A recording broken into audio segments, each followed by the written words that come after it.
வணக்கம். உங்களுக்கு தெரியுமா, ஒரு ஏழை கிராமத்தில் பிறந்த சிறுவன் பின்னர் உலகம் முழுவதும் கோடிக்கணக்கான மக்களின் மனதை வென்றார். அவரது பாடல்கள் வெறும் இசை அல்ல, சுதந்திரம், சமத்துவம், அன்பு மற்றும் மனித உரிமைக்கான போராட்டத்தின் குரலாக மாறின. இன்று அவர் உயிருடன் இல்லை, ஆனால் அவரது குரல் இன்னும் உயிரோடு இருக்கிறது. அவர் பாப் மார்லி. இன்றைய ரெகே இசையின் அரசனாக மட்டுமல்ல, ஒரு உலகளாவிய சிந்தனையாளராக மாறிய பாப் மார்லியின் வாழ்க்கை பயணத்தை இன்று பார்க்கலாம். 1945 பிப்ரவரி மாதம் 6ஆம் தேதி ஜமேக்காவில் 9 மைல் என்ற கிராமத்தில் பிறந்தார். அவரது தந்தை ஒரு வெள்ளையர் பிரிட்டிஷ் அதிகாரி. அம்மா கெண்டிலா பூக்கர் சிறு வயதிலிருந்தே இனப்பாகுபாடு, வறுமை, சமூக அநீதிகளை நேரடியாக அனுபவித்தார். கிங்ஸ்டன் நகரத்திற்கு குடிபெயர்ந்த பிறகு ட்ரெஞ்ச் டவுன் என்ற ஏழை பகுதியில் வளர்ந்தார். அங்கு இசை வாழ்க்கையின் ஒரு பகுதியாக இருந்தது. 1963 பீட்டர் டோஷ் மற்றும் பனி வெய்லருடன் தி வெய்லர்ஸ் என்ற இசைக்குழுவை தொடங்கினார். சக்கா ராக் ஸ்டெடி என்ற இசை வடிவங்கள் பின்னர் ரெகேயாக வளர்ந்தன. பாப் மார்லி அதை உலக அரங்கிற்கு கொண்டு சென்றார். No woman no cry, exodus, 3 little birds, could you be loved, redemption song என்று உலகம் முழுவதும் ஒலிக்கின்றன.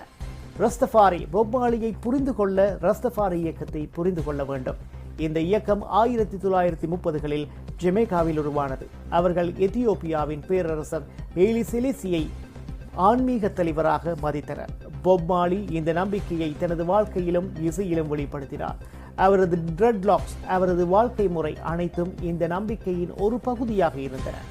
ஜமேக்கா அரசியல் வன்முறையால் பிரிந்திருந்தது. தேர்தல், துப்பாக்கிச் சூடு, கொலைகள், அச்சம். அந்த நேரத்தில் pop Marley smile Jamaica concert நடத்த முயற்சி செய்தார். கச்சேரிக்கு 2 நாட்களுக்கு முன்பு அவரது வீட்டுக்குள் ஆயுததாரிகள் புகுந்து பாப் மார்லி, அவரது மனைவி ரீட்டா மார்லி மேலும் சிலரை சுட்டனர். காயமடைந்த போதிலும் 2 நாட்கள் கழித்து அவர் மேடையேறினார். மக்களுக்கு என்ன தேவை என்று கூறினார். One love piece concert. அந்த மேடையில் அரசியல் எதிரிகளான மைக்கேல் மேன்லி மற்றும் எட்வர்ட் சேகா இருவரின் கைகளையும் பாப் மார்லி ஒன்றாக உயர்த்தினார். அந்த ஒரு தருணம் உலக வரலாற்றில் மிகப்பெரிய இசை அமைதி சின்னங்களில் ஒன்றாக மாறியது. காலில் ஏற்பட்ட காயம் மருத்துவர்கள் பரிசோதித்த போது அது ஆக்கல் லிங்ஸ்டன் மெலோமா என்ற அரிய வகை தோல் புற்றுநோயாக இருப்பது கண்டறியப்பட்டது. காலை அகற்ற வேண்டும் என்று மருத்துவர்கள் கூறினார். ஆனால் தனது மத நம்பிக்கையின் காரணமாக அவர் முழுமையான அகற்றும் அறுவை சிகிச்சையை ஏற்கவில்லை. புற்றுநோய் மெல்ல உடல் முழுவதும் பரவியது. 1980 அவர் உலக சுற்றுப்பயணத்தில் இருந்தார். ஆனால் உடல்நிலை மோசமானது. இறுதியாக 1981 மே 11 தனது 36வது வயதில் பாப் மார்லி உயிரிழந்தார். அவரது கடைசி வார்த்தைகளில் ஒன்றாக அவர் மகனிடம் கூறியதாக பரவலாக மேற்கோள் காட்டப்படும் வாசகம், மணி கான் பை லைஃப். இன்று பாப் மார்லியின் ஆல்பங்கள் கோடிக்கணக்கில் விற்கப்படுகின்றன. UN, யுனெஸ்கோ, பல உலக அமைப்புகள் அவரை அமைதி, மனித உரிமை, சமத்துவத்தின் அடையாளமாக நினைவு கூறுகின்றன. ஒன் லவ் இன்று ஒரு பாடல் மட்டுமல்ல, ஒரு உலக தத்துவம்.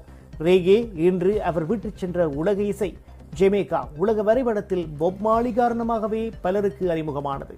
அவரது குழந்தைகளில் Ziggy Marley, Stephen Marley, Damian Marley என்று இசை உலகில் முன்னணி கலைஞர்களாக இருக்கின்றார்கள்.